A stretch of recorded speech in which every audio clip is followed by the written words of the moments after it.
1. The vast bulk of Ben Cleverig was dark in shadow, but the wide waters of Loch Nava shone a soft silver grey in the moonlight, as Hector McIntyre, keeper and forester in the far solitudes of Glengorm, came striding along the road toward Invermoodal. As he approached the little hamlet, which consists merely of the inn and its surroundings, and one or two keepers' cottages, certain small points of red told him of its whereabouts among the black trees, and as he drew still nearer, he thought he would let the good people there know of his coming. Hector had brought his pipes with him, for there were to be great doings on this Halloween night, and now, when he had inflated the bag and tuned the drones, there sprang into the profound silence reigning everywhere around this wild skirl of the hills of Glenorchy. Surely the sound would reach and carry its message. If not, here was Gilead Rover, played still more bravely, and again the proud strains of the Glen's Mine, by which time he had got near to the inn, and was about to turn down from the highway by the semicircular drive passing the front door. But here he suddenly encountered a fearful sight. From out of the dusk of the wall surrounding the front garden, there came three luminous objects, three globes of a dull saffron hue, and on each of these appeared the features of a face, eyes, mouth, and nose, all flaming in fire. On beholding this terrible thing, the tall, brown-bearded forester turned and fled, and the pipes told of his dismay, for they shrieked and groaned and made all sorts of indescribable noises, as if they too were in mortal alarm. Then Mrs. Murray's three children, with victorious shouts of laughter, pursued the tall forester, and kept waving before them the hollowed-out turnips, with a bit of candle burning within. When he had got up to the corner of the road, Hector turned and addressed the children, who had come crowding round him, holding up their flaming turnips to cause him still further dismay. "Well now," said he, in the Gaelic, "there is a fearful thing to alarm any poor person with. Were you not thinking I should die of fright? And the pipes squealing as well, for they never saw anything like that before. But never mind, we are going down to the house now. And do you know, Roland and Isabel, and you, little Shayna, do you know, I have brought you some of the fir tops that grow in Glengorm. For it is a wonderful place, Glengorm, and the fir tops that grow on the larches there are not as the fir tops that grow anywhere else. They are very small, and they are round, and some are pink, and some are blue, and some are black and white, and some others, why, they have an almond inside them. Oh, it is a wonderful place, Glengorm. But it is not always you can get the fir tops from the larches. It is only on some great occasion like the Halloween night. And let me say now, if I put any of them in my pocket, here, Ronald, take the pipes from me, and hold them properly on your shoulder, for one day you will be playing Miss Ramsay Strathspey as well as any one, and I will search my pockets and say if I put any of those wonderful fir tops into them." The children knew very well what all this preamble meant, but neither they nor their elders could have told how it was that Hector McIntyre, every time he came to Invermoodal, brought with him packages of sweetmeats, though he lived in one of the most inaccessible districts in Sutherland, Glengorm being about 22 miles away from anywhere. However, here was a precious little parcels, and when they had been distributed, Hector took his pipes again, and escorted by his small friends, went down to the inn. Well, Mr. Murray, the innkeeper, had also heard the distant skirl of the pipes, and here he was at the door. "How are you, Hector?" he asked in Gaelic.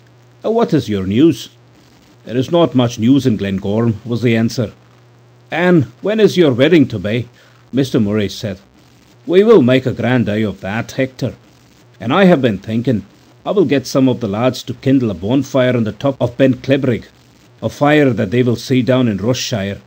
And there's many a pistol and many a gun will make a crack when you drive up to this door and bring your bride in, for I am one who believes in the old customs, and whether it is a wedding or the New Year or Halloween night, I am for the old ways, and the Free Church ministers can say what they like. Now come away, and Hector, my lad, and take a dram after your long walk. There is plenty of hard work before you this evening, for Johnny has broken his fiddle, and the lasses have not been asked to dance up a reel for many a day." And then he paused and said, "And how is Flora Campbell, Hector? Have you any news of her?" "No," said the forester, in something of an undertone, and his face looked troubled. I have had no letter for a while back, and I do not know what it means. Her sister that lives in Greenock has taken ill, and Flora said she must go down from Oban to see her, and that is the last I have heard. If I knew her sister's address in Greenock, I would write and ask Flora why there was no letter so long. But if you send a letter to one called Mary Campbell in such a big place as Greenock, what use is it? But no news is good news, Hector, said Mr. Murray cheerfully. And therewith he led the way through a stone corridor into the great kitchen, where a considerable assemblage of lads and lasses were engaged in noisy merriment and pastime. The arrival of the tall forester and his pipes were hailed with general satisfaction, but there was no call as yet for the inspiring music. In fact, this big kitchen was given over to the games of the children and the younger boys and girls, a barn having been prepared for supper, and for the celebration of occult Halloween rites, when the time came for their elders to take part in the festivities.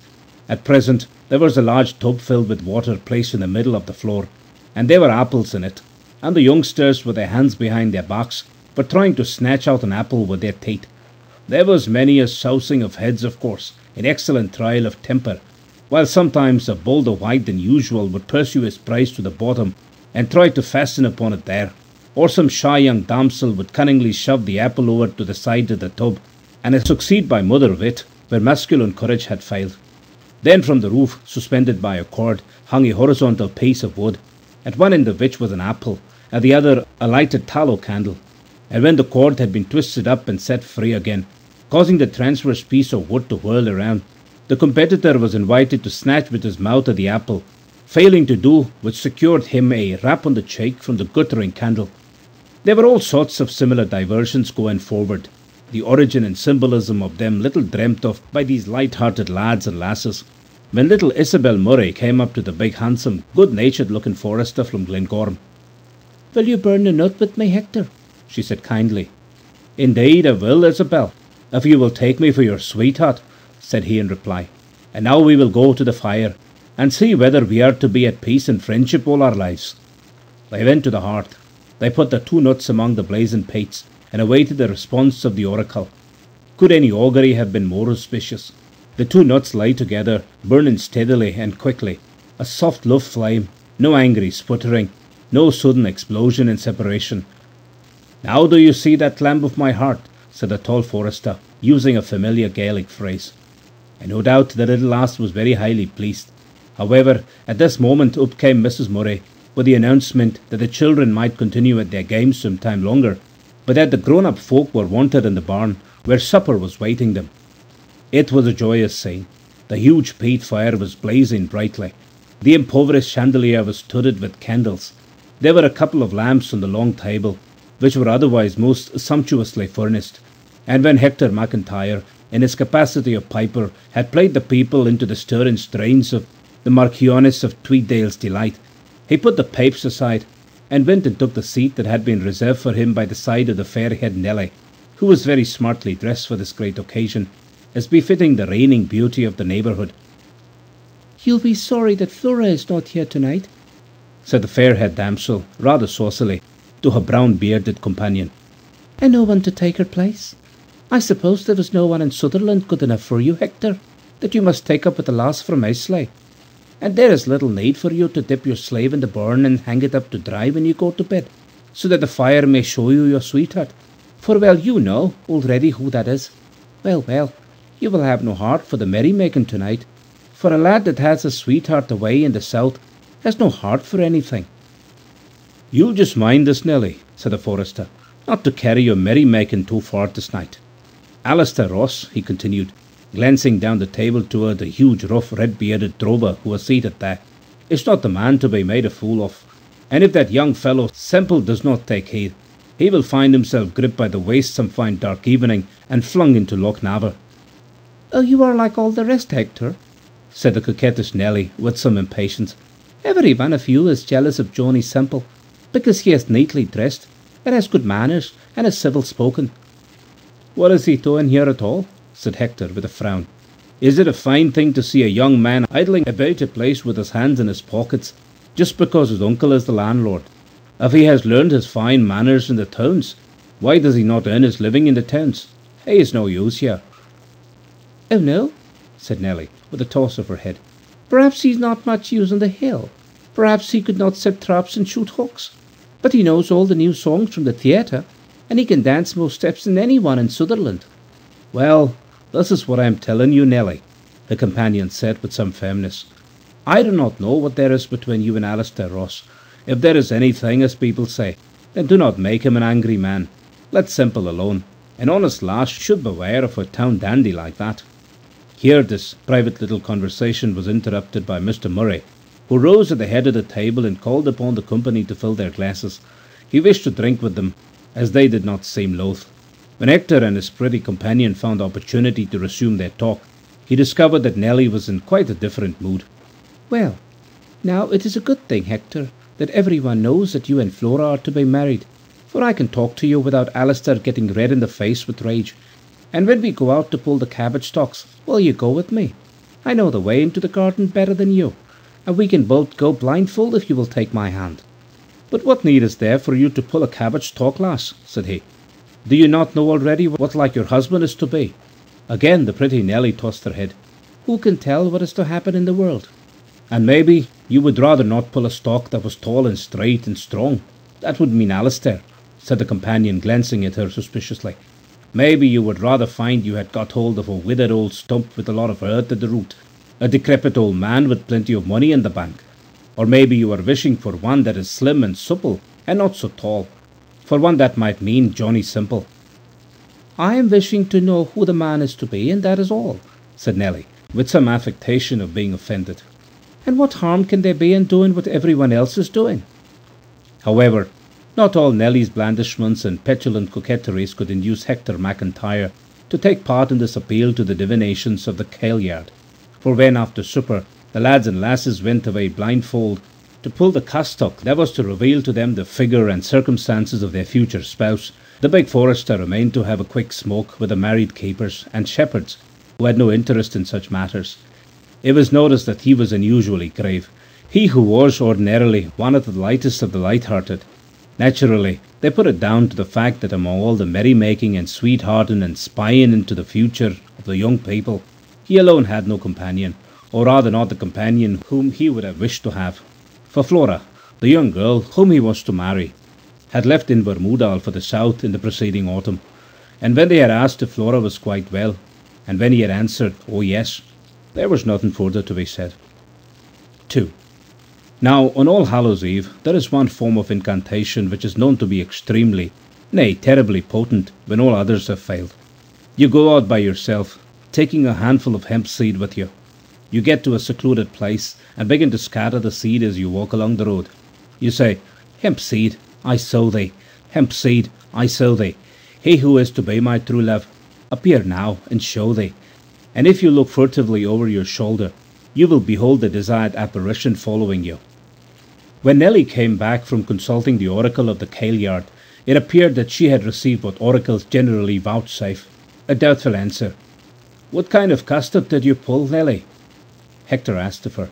"Well," said she, "it is not much one way or the other. No, I cannot tell anything by it, but I am going out now to sow the hemp seed, Hector. I shall be far too frightened to look over my shoulder, and this is what I want you to do for me. You will stop at the door of the inn and hide yourself, and I will go up the road and sow the hemp seed, and if anything appears, you will see it. Will you do that, Hector? It is a clear night. You will be sure to see if there is anything." He did not seem in the mood for taking part in these superstitious observances, but he was good-natured, and eventually followed her to the door. The little walled garden in front of Invermoodal Inn is shaped like a horseshoe, the two ends of the semicircle touching the main highway at some distance apart. He saw Nelly go up toward the main road, and looked after her absently and without interest. Nay, he was so little thinking of his promised watch, that as she was some time over the sowing of the hemp seed, he left the shadow of the inn door and strolled away up the main road by the other fork of the semicircular drive. It was a beautiful, clear moonlit night. His thoughts were far away from the Halloween diversions.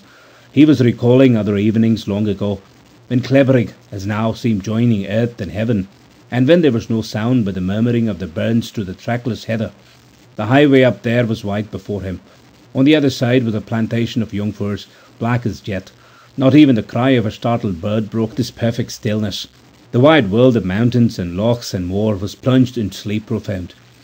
All at once his pipe, that he happened to be holding in his hand, dropped to his feet.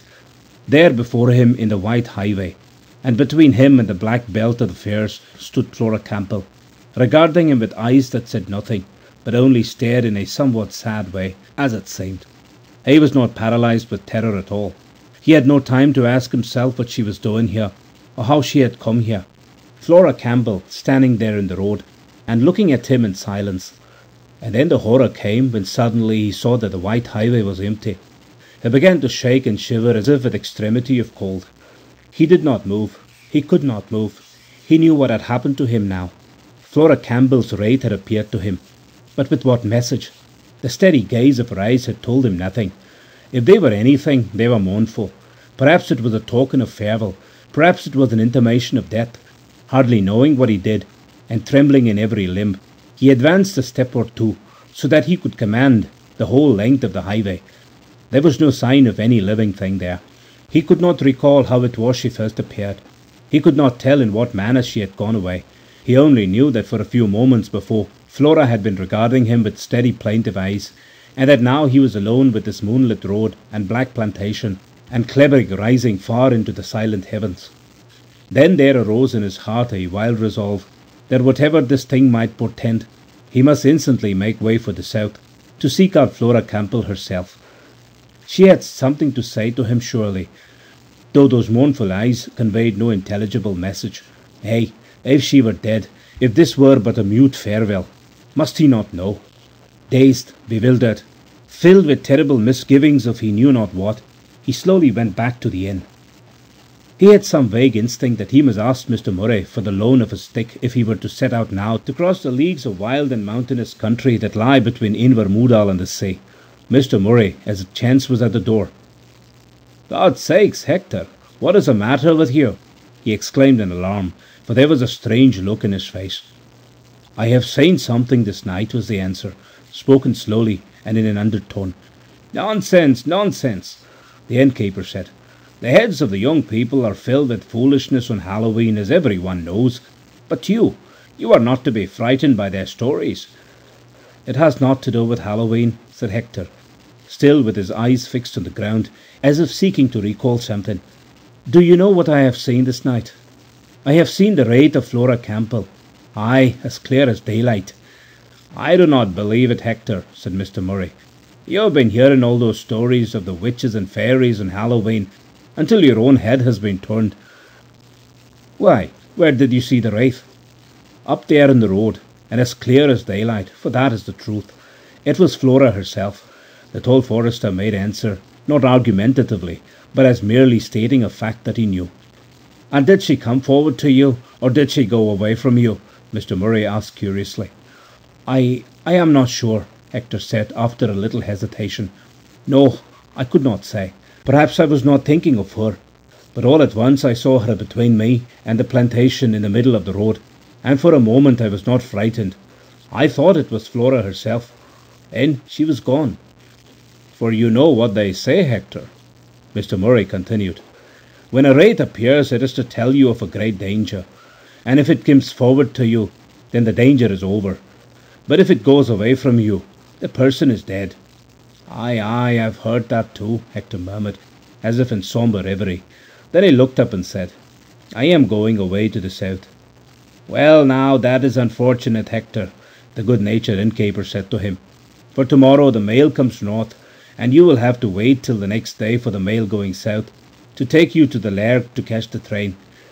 "I will not wait for the mail," answered the forester, who indeed knew little about travelling by railway. "Tomorrow is Wednesday.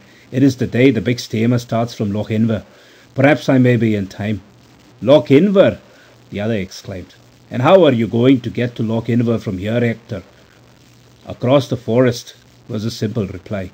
"Across the Ray forest and down by Loch Assynt. That will be a fearful journey through the night." "I cannot rest here," Hector said. "You will make some excuse for me to the lads and lasses. I will leave my pipes. Long Murdoch will do very well with them. And I will thank you to lend me a stick, Mr. Murray, for it will be a rough walk before I have done." Mr. Murray did more than that. He got his wife to make up a little packet of food, to which he added a flask of whisky, and these he took out for the young man, along with a shepherd's staff of stout hazel. "Goodbye, Hector," said he. "I hope you will find all well in the south."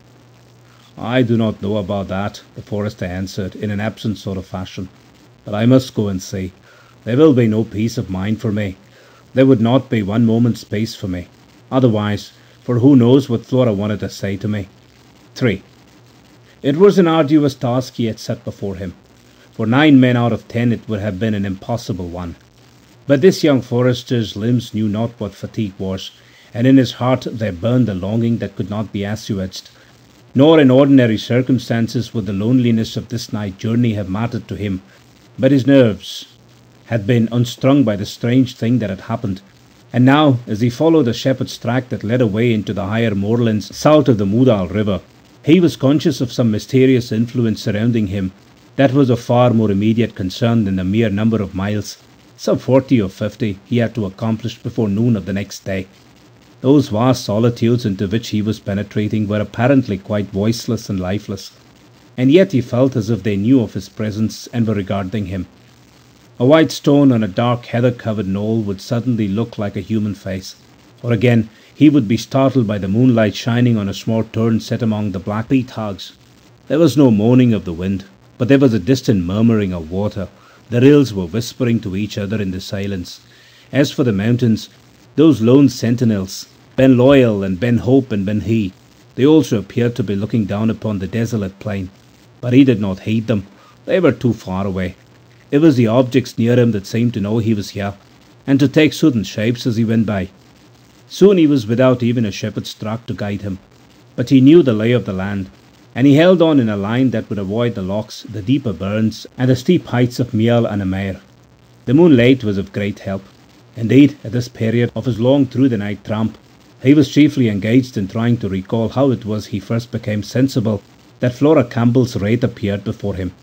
He saw again, surely he would never forget to his dying day, the most insignificant feature of the scene, the stone wall of the garden, the white road, the wire fence of the other side, and the black plantation of spruce and pine. What had he been thinking about? Not about Nellie. She was some distance in another direction, busy with her charms and incantations. No, he could not tell. The sudden apparition had startled him out of all memory. But what he was most anxious to convince himself was that the phantom had come toward him, rather than gone away from him ere it disappeared. Mr. Murray's words had sunk deep, though he himself had been aware of the familiar superstition. But now all his endeavours to summon up an accurate recollection of what had taken place were of no avail.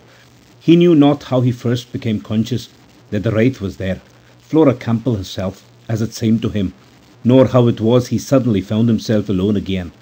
He had been terrified out of his senses. He had no power of observation left. This phantasm that looked so like a human being, that regarded him with pathetic eyes, that had some mysterious message to communicate, and yet was silent, had vanished as it had appeared. He could not tell how. The hours went by. The moon was sinking toward the western hills, and still he toiled on through his pathless waste, sometimes getting into treacherous swamps, again having to ford burns swollen by the recent rains. He was soaked through to the waist, but little he heeded that. His thoughts were of his steamer that was to leave Loch Hinward the next day. With the moon going down, darkness was slowly resuming her reign, and it became more difficult to make out the landmarks. But, at all events, the heavens remained clear, and he had the guidance of the stars. And still steadily and patiently and manfully he held on, getting across the streams that fed Loch Fiodag without much serious trouble, until eventually he struck the highway running southward from Loch Lin, and knew that so far at least he was in the right direction.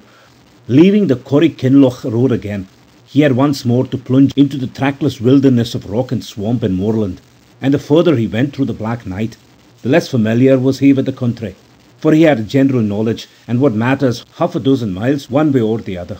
If only the dawn could show him Ben More on his left, and always before him the silver-grey waters of Loch Assynt. He was less conscious now of the sinister influences of these lonely solitudes. His nervous apprehensions had given way before this dogged resolve to get out of the western shores in time to catch the steamer. All his attention was given to determining his course by the vague outlines of the higher hills. A wind had arisen, a cold, raw wind it was, but he cared nothing for that, unless indeed it should bring a smour of rain and obliterate the landmarks altogether. How anxiously he prayed for the dawn! If this wind were to bring driving mists of rain, blotting out both earth and heaven, and limiting his visions to the space of moorland immediately surrounding him, where would be his guidance then? He could not grope his way along the slopes that lie beneath Loch Manscarrir, nor yet across the streams that fall into Loch Fionn. So all the more resolutely he held on, while as yet he could make out something of the land, dark against the tremulous stars. Again and again he turned his head and scanned the east with a curious mingling of impatience and hope and longing, and at last, to his unspeakable joy, he was able to convince himself that the horizon there was giving up faint signs of the coming dawn. He went forward with a new confidence, with a lighter step. The horror of these awful solitudes would disappear with the declaring day. Surely, surely, when the world had grown white again, he would behold before him not this terrible black loneliness of mountains and mere, but the pleasant abodes of men and trees in the western ocean, and the red funnel steamer with its welcome smoke.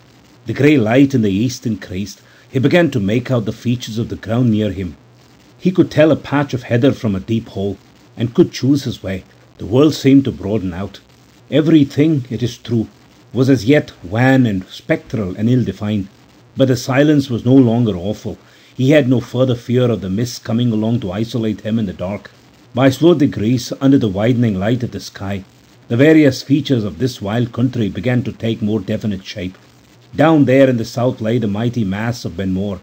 On his right rose the sterile altitudes of Ben Uid. And at last, and quite suddenly, he came in view of the ruffled silvery surface of Loch Assynt, and the cottages of Incoadamph, and the grey ruins of the Ardrock Castle on the promontory jutting out into the lake. The worst of the sore fight with solitude and the night was over. He gained the road, and his long swinging stride now stood him in good stead. Loch Assynt was soon left behind. He followed the windings of the river inward. Finally he came in sight of the scattered little hamlet facing the western sea, with its bridge and its church and its pleasant woods and slopes, looking all so cheerful and homelike. And there also was the red funnelled Plousman that was to carry him away to the south. 4. That long and difficult struggle to get out to the western coast in time had so far demanded all his energy and attention. But now, in enforced idleness, as a heavy steamer ploughed her way through the blue waters of the Mink, his mind could go back upon what had happened the preceding night, and could also look forward with all sorts of dark and indefinite forebodings. He began to recall his first association with Flora Campbell, when she came to Ochnaver Lodge to help the old housekeeper there. He remembered how neat and trim she looked when she walked into the Strathy Free Church of a Sunday morning, and how shy she was when he got to know her well enough to talk a little with her when they met in their native tongue. Their courtship and engagement had the entire approval of Flora's master and mistress, for the old housekeeper at the lodge was now past work, and they proposed to install Hector's wife in her place, and give her a permanent situation. The wedding was to be in February or March. In April the young wife was to move into the lodge, to get it ready for the gentlemen coming up for the salmon fishing. When the fishing and shooting of the year was over, Flora could return to her husband's cottage, and merely look in at the lodge from time to time to light a fire or two and keep the place aired. Meanwhile, for this present winter, she had taken a situation in Oban. She was a West Highland girl, and had remained there until summoned away to Greenock by the serious illness of her sister. Such was the situation. But who could tell now what was to become of all those fair prospects and plans? Was it to bid a last farewell to them, and to him that the young Highland girl had appeared, saying good-bye with such mournful eyes? The small parlour in his cottage, was she never to see the little adornments he had placed there, all for her sake? Well then, if what he feared had come true, no other woman should enter and take possession. There were dreams of Canada, of Cape Colony, of Australia in his brain, as he sat there with bent brow and heavy heart, taking hardly any heed of the new shores they were now nearing. This anguish of brooding became at length insupportable. In despair he went to the stevedore, and said he would be glad to lend a hand with a cargo as soon as the steamer was alongside the quay in Stornoway harbour. And right hard he worked too, hour after hour, feeding the steam crane that was swinging crates and boxes over and down into the hold. The time passed more easily in this fashion. His chum was a good-natured young fellow, who seemed rather proud of his voice, At times he sang snatches of Gaelic songs. Mairi Pin, Meol Shuliach, Mary of the Bewitching Eyes, or Ait in Kaidil and Ribbin, Where Sleepest Thou, Dear Maiden? They were familiar songs, but there was one still more familiar that woke strange echoes in his heart. For Flora Campbell was a West Country girl, and of course her favourite was the well-known Fiera Bata. I climbed the mountains and scanned the ocean, for thee, my boatman, with fond devotion. When shall I see thee? Today, tomorrow. Oh, do not leave me in lonely sorrow. O my boatman, ma horo ailia. O my boatman, na horo ailia. O my boatman, na horo ailia. O my boatman, na horo ailia. 100 farewells to you, wherever you may be going. That is how it begins in the English, but it was the Gaelic phrases that haunted his brain, and brought him remembrance of Flora's crooning voice, and of a certain autumn evening, when he and she and some others went all the way down Loch Naver to Invermoodal, Flora and he sitting together in the stern of the boat, and all of them singing the Fiera Bata. The clansmen left Stornoway that same night, groaning and thundering through the darkness on a way to Skye. Hector did not go below into the forecabin. He remained on deck, watching the solitary ray of some distant lighthouse, or perhaps turning his gaze upon the great throbbing vault overhead, where Cassiopeia sat, throned upon her silver chair. More than once an aerolite shot swiftly across the clear heavens, leaving a faint radiance for a second or so in its wake. But he took no heed of these portents now. In other circumstances they might mean something, but now a more direct summons had come to him from the unknown world. The message had been delivered, though he had been unable to understand it, and he knew that what was to happen had now happened in that far town of Greenock. And all the slow hours went by, his impatience and longing increasing almost to despair. The dark loom of land in the south appeared to come no nearer. The monotonous throbbing of the screws seemed as if it were to go on forever, and as yet there was no sign of the dawn. But the new day, which promised to be quite insupportable in its tedium and in its fears, in reality brought him some distraction, and that was welcome enough. At Portree there came on board a middle-aged man of rather mean aspect, with broken nose, long upper lip, and curiously set small grey eyes. He carried a big bag, which apparently held all his belongings, and that he threw on to the luggage on the forward deck. "Where's this going to?" called the stevedore. "Sure, 'tis bound for the same place as myself," said the newcomer facetiously. "And that's Philadelphia, begob." "We don't call there," retorted the stevedore dryly. "And you'd better stick to your bundle if you want to see it at Greenock." And very soon it became apparent that the advent of this excited and voluble Irishman had brought new life into the steerage portion of the ship. He had had a glass or two of whisky. He talked to everybody within hearing about himself, his plans, his former experiences of the United States, and when gravelled for lack of matter, he would fall back on one invariable refrain: "Oh, begob, the Americans are the boys." And in especial were his confidences bestowed on Hector McIntyre, the shy and reserved Highlander, listening passively and without protest to Parry's wild asseverations. "Oh, the Americans are the devils, and no mistake," he exclaimed. "But let me tell you this, sir, that there's one there's cleverer than them, and that's the Irish boy, begob. Sure, they talk about the German vote. Ah, blathershine. 'Tis the Irish vote, sir, that's the master, and we've got the newspapers. And where would the Republicans or the Democrats be without us? Tell me that I've ye place. In this old country the Irishman is a slave. In America he's the master, and every mother's son of them knows it. Ah, begob, sir, that's the place for a man. This old country isn't fit for a pig to live in. America's the place. You might bet your life on it, sir." And suddenly it occurred to Hector that he might gain some information even from this blathering fool. His thoughts had been running much on emigration during those lonely hours he had passed. If what he dreaded had really taken place, he would return no more to the lone moorlands and hills and lakes of Sutherlandshire. He would put the wide Atlantic between himself and certain memories. For him it would be Soraid Slan, Litier Mograid, a long farewell to Finnery. But at present the Irishman would not be questioned. The outflowing of his eloquence was not to be stopped. He was now dealing with the various classes and various institutions of Great Britain, on each of which he bestowed the same epithet, that of bloody.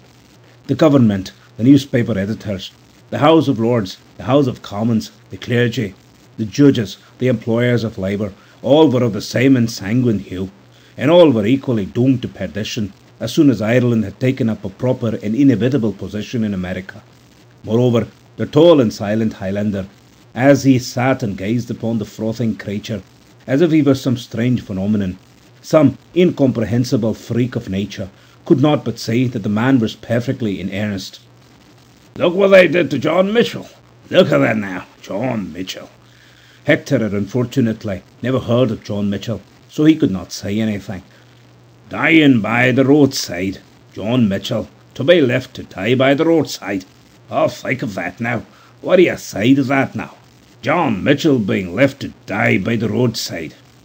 There were sudden tears in the deep sunken grey eyes, and the Irishman made no concealment as he wiped them away with his red cotton handkerchief. "Well, I'm very sorry," Hector McIntyre replied in answer to this appeal, whoever he was. "But what could they have done for the poor man?" "They could have given him a place," the other retorted with a sudden blaze of anger. "All that John Mitchell wanted was a place. But they, ensanguined, government, what they do it? Oh, sir, they let him die by the roadside. John Mitchell, to die by the roadside." "Well, I am thinking," said the forester slowly, as was his way when he had to talk in English, "that if the government was to give places to all them that would like a place, why the whole country would be in the public service, and there would be no one left to till the land. And do they give you a place when you go to America?" "Ah, be gobbed, sir," said the Irishman with a shrewd twinkle in his eye. "We get our share." Hector could not make out whether his new acquaintance had been to Portray to say good-bye to some friends before he crossed the Atlantic, or whether he had been engaged in the Crofter agitation, which was then attracting attention in Skye. On this latter subject, Parry discoursed with a vehement volubility and a gay and audacious ignorance, but here Hector was on his own ground, and had to interfere. "I am thinking you will not be knowing much about it," he observed with a calm frankness. "The great Highland clearances, they were not made for deer at all. They were not made for sportsmen at all. They were made for sheep, as many a landlord knows to cost this day, when he has the sheep farms on his lands and cannot get them let. And the deer forests, they are the worst land in a country where the best land is poor, and if they were to be cut up into crofts tomorrow, there is not one crofter in 20 would be able to earn his living, even if he was to get the croft for no rent at all. Oh yes, I am as sorry as anyone for the poor people when they increase in their families on such poor land. But what would be the use of giving them more peat hogs and rocks? Can a man live where neither deer nor sheep nor black cattle can live? And even the deer come down in the winter and go wandering for miles in search of a blade of bent grass. However, the Irishman could not accept these representations in any wise. He suspected this grave brown-bearded Highlander of being an accomplice and hireling of the ensanguined landlords, and he might have gone on to denounce him, or even to provoke an appeal to fisticuffs, which would have been manifestly imprudent, had it not suddenly occurred to him that they might go down below and have a glass of whisky together. Hector saw him disappear into the fore-cabin by himself, and was perhaps glad to be left alone. Steadily, the great steamer clove her way upward by the islands of Raasay and Scalpa, through the narrows of Kyle O'Kane and Kyle Rhea, past the lighthouse and opening to Isle Orsney, and down toward the wooded shores of Armadale. The day was fair and still. The sea was of an almost summer-like blue, save for long swaths of silver calm. The sun shone on the lower green slopes that seemed so strangely voiceless, and on the higher peaks and shoulders of the hills, where every corrie and watercourse was a thread of azure among the ethereal rose-greys of the far-reaching summits. Even the wild Ardnamurchan, the headland of the great waves, had not a flake of cloud clinging to its beetle cliffs, and the long smooth roll that came in from the outer ocean was almost imperceptible. Toward evening the clansmen sailed into Oban Bay. The world seemed all on fire, so far as sea and sky were concerned, but Kerrera lay in shadow, a cold and livid green, while between the crimson water and crimson heavens stood the distant mountains of Moll, and they had grown to be of a pale, clear, transparent rose-purple. so that they seemed a mere film thinner than any isinglass. 5. There was abundance of time for him to go ashore and make inquiries, but nothing had been heard of Flora Campbell since she had left. However, he managed to get the address of her sister, Mary Campbell, and with that in his possession he returned on board. Thereafter the monotonous voyage was resumed, away down by the long peninsula of Kentire, and round the mole, up again through the estuary of the Clyde, until at 4 o'clock on the Friday afternoon the clansmen drew into Greenock Quay, and Hector McIntyre knew that within a few minutes he would learn what fate had in store for him for good or irretrievable ill. He found his way to the address that had been given him, a temperance hotel at which Mary Campbell was head laundry maid. But Mary Campbell was no longer there. She had been removed when she was taken ill, and as she would not go into a hospital, according to familiar prejudice amongst many of her class, lodgings had been found for her. Thither Hector went forthwith, to a slummy little by-street, where after many enquiries he found the land and the clothes that he sought. He ascended the grimy and dusky stone stairs. When he had nearly reached the top floor, he was met by a stout elderly man who had just shut a door behind him. "Is there one Mary Campbell living here?" he made bold to ask in English. "Aye, that there is," said the stranger, fixing keen eyes on him. "Are you come for news of her? I am the doctor." "Yes, yes," Hector said, but could say no more. His heart was beating like to choke him. He fixed his eyes on the doctor's face. "You'll be one of her Highland cousins, eh?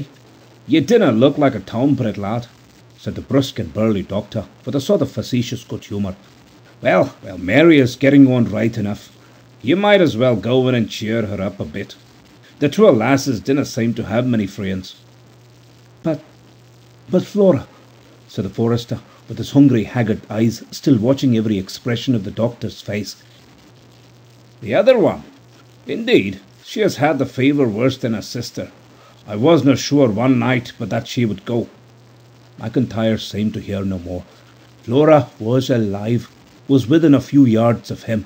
He stood there quite dazed. His eyes were averted. He was breathing heavily. The doctor looked at him for a moment or two. "Maybe it's the sister you're anxious about," said he bluntly. "Well, she's no out of the wood yet, but she has a fair chance. What, man, what's the matter with ye? It's not such ill news." No, it's very good news," Hector said in an undertone as if to himself. "I was fearing something. Can I see the lass? I was not hearing from her for a while."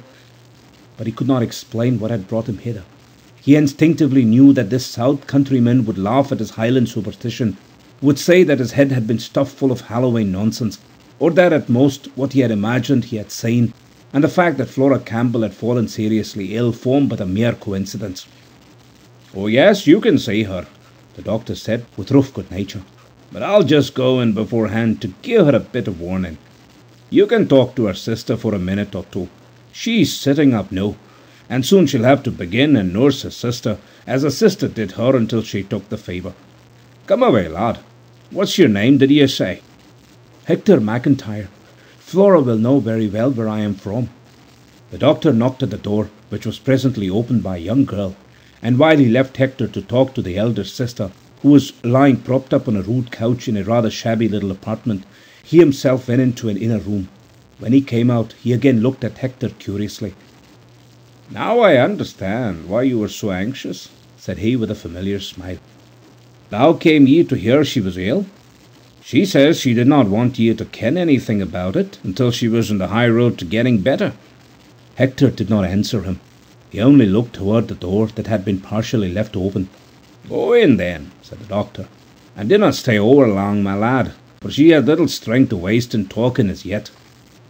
Timidly, like a schoolboy, this big strong man entered the sick room, and it was gently and on tiptoe, lest his heavily nailed boots should make any noise, that he went forward to the bedside. Flora lay there, pale and emaciated, but there was a smile of surprise and a welcome in the dark blue Highland eyes, and she tried to lift her wasted hand to meet his. What they had to say to each other was said in the Gaelic tongue. "It is sorry I am to say you like this," said he, sitting down and keeping her hand in his own, "but the doctor says you are now in a fair way to get better, and it is not from this town I am going until I take you with me. Flora, girl of my heart, the Sutherland air will be better for you than the Greenock air, and your sister Mary will come with you for a while, and both of you will take my little cottage, and Mrs. Matheson will give me a bed at Achnavel Lodge. I am sure Mr. Lennox would not object to that." "But Hector, how did he know that I was ill?" the sick girl said, and her eyes did not leave his eyes for a moment. "I was not wishing you to know I was ill, to give you trouble, till I could write to you that I was better." "How did I know?" he answered gravely. "It was you yourself who came to tell me." "What is it that you say, Hector?" she said, in some vague alarm. "On Halloween night," he continued, in the same serious, simple tones, "I was at Invermoodal. Perhaps I was not caring much for the diversions of the lads and lasses. I walked up the road by myself, and there your wraith appeared to me as clear as I see you now. When I went back and told Mr. Murray, he said, 'Did she come forward to you, Hector, or did she go away? She is in great danger. It is a warning, and if she went away from you, you will see her no more. But if she came forward, she is getting better. You will see Flora again.' I knew that myself, but I could not answer him, and my heart said to me that I must find out for myself, that I must go to seek you, and I set out that night and walked across the Ray forest to Loch Inver, and caught the steamer there. What I have been thinking since I left Loch Inver until this hour, I cannot tell you or to anyone living." "Hector," she asked, "what night was Halloween night? I have not been thinking of such things." "It was the night of Tuesday," he answered. "And that," she said in a low voice, "was the night that my fever took the turn. Mary told me they did not expect me to be alive in the morning." "We will never speak of it again, Flora," said he, "for there are things that we do not understand." And then he added, "But now that I am in Greenock, it is in Greenock I mean to remain until I can take you away with me, and Mary too, for Sutherland air is better than Greenock air for a Highland lass. And sure I am that Mr. Lennox will not grudge me having a bed at Achnavel Lodge, and you will get familiar with the cottage, Flora, where I hope you will soon be mistress, and then there will be no more occasion for a great distance between you and me, or for the strange things that sometimes happen when people are separated the one from the other." End of The Halloween Wraith by William Black. Read for you by Chiquito Crasto, Birmingham, Alabama.